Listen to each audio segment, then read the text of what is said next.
How to remove favorite spotlights on Snapchat. First thing you have to do is open up your Snapchat application. Once you open up the app, you just have to head over to your profile section at the top left corner.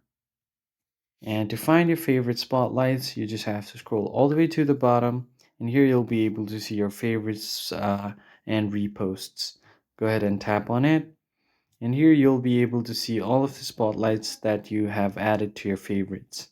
Now what you need to do to remove them is you cannot remove them all at once.